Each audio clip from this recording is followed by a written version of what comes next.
एक समय की बात है, हरी भरी पहाड़ियों और घुमावदार नदियों के बीच बसे एक शांतिपूर्ण गांव में 3 जिज्ञासु और साहसी दोस्त रहते थे, मिया, बेन और लिली।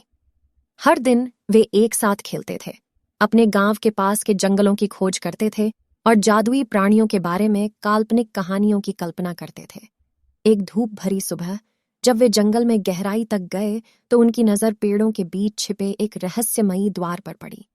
दरवाजे पर प्राचीन प्रतीकों की बारीक नक्काशी की गई थी और उसमें से हल्की नीली चमक निकल रही थी।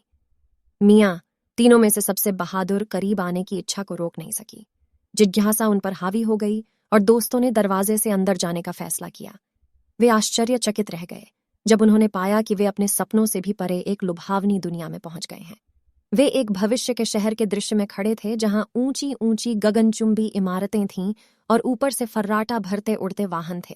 जैसे ही उन्होंने इस असाधारण शहर की खोज की, उन्हें ड्रैको नामक एक मिलनसार आधा ड्रैगन आधा फीनिक्स प्राणी का सामना करना पड़ा, जो उनसे मधुर आवाज में बात करता था।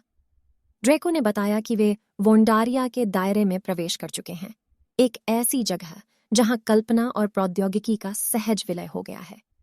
वोंडारिया के चमत्कारों से उत्साहित होकर दोस्त ड्रैको के साथ एक महाकाव्य साहसिक यात्रा पर निकल पड़े।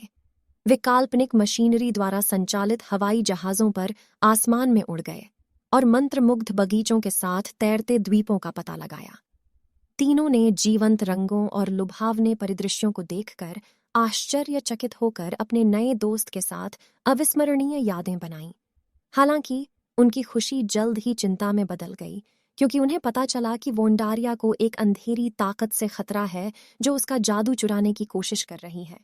यह बल, जिसे शैडो व्रेथ्स के नाम से जाना जाता है, वोंडारिया को अंधेरे में डुबाना चाहता था और सभी रचनात्मकता और आश्चर्य को मिटा देना चाहता था। ड्रैको के मार्गदर्शन से मिया, बेन और लिली को पता था कि उन्हें वोंडारिया को शैडो व्रेथ्स से बचाना है।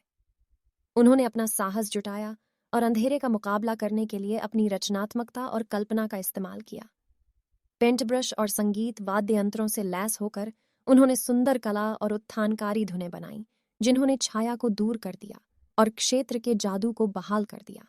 उनकी बहादुरी और सरलता ने वॉन्डेरियन काउंसिल का ध्यान आकर्षित किया, जो बुद्धिमान और जादुई प्राणियों का एक समूह था जो इस क्षेत्र पर नजर रख रहा था। बच्चों के लचीलेपन से प्रभावित होकर परिषद ने उन्हें वोंडारिया के संरक्षक के रूप में मानद उपाधियां प्रदान की। शैडो व्रेथ्स का खतरा बेअसर होने के साथ मिया, बेन और लिली ने ड्रैको और वोंडारिया को भावभीनी विदाई दी और वादा किया कि जब भी संभव हो वे वापस आएंगे। जैसे ही वे दरवाजे से पीछे हटे, उन्होंने खुद को अपने परिचित जंगल में वापस पाया। साहसिक कार्य और सीखे गए सबक के लिए कृतज्ञता से भरे हुए दोस्त खुशी से भरे दिल के साथ अपने गांव लौट आए। उन्हें एहसास हुआ कि जादू सिर्फ दूर दराज के इलाकों में ही नहीं, बल्कि उनके दिलों और उनके आसपास की दुनिया में भी मौजूद है। उस दिन से मिया, बेन और लिली को पता था कि वे अपनी दोस्ती और अपने जादुई वन साहसिक कार्य की यादों को हमेशा संजो कर रखेंगे। उनका गांव एक ऐसी जगह बन गया जहां रचनात्मकता और आश्चर्य पनपता था और वे हमेशा खुशी से रहते थे, यह जानते हुए कि जादू उन लोगों के लिए कभी भी दूर नहीं था जो सपने देखने की हिम्मत रखते थे। अगर आपको यह वीडियो पसंद आया तो हमारे चैनल को सब्सक्राइब करें और बेल आइकन दबाएं।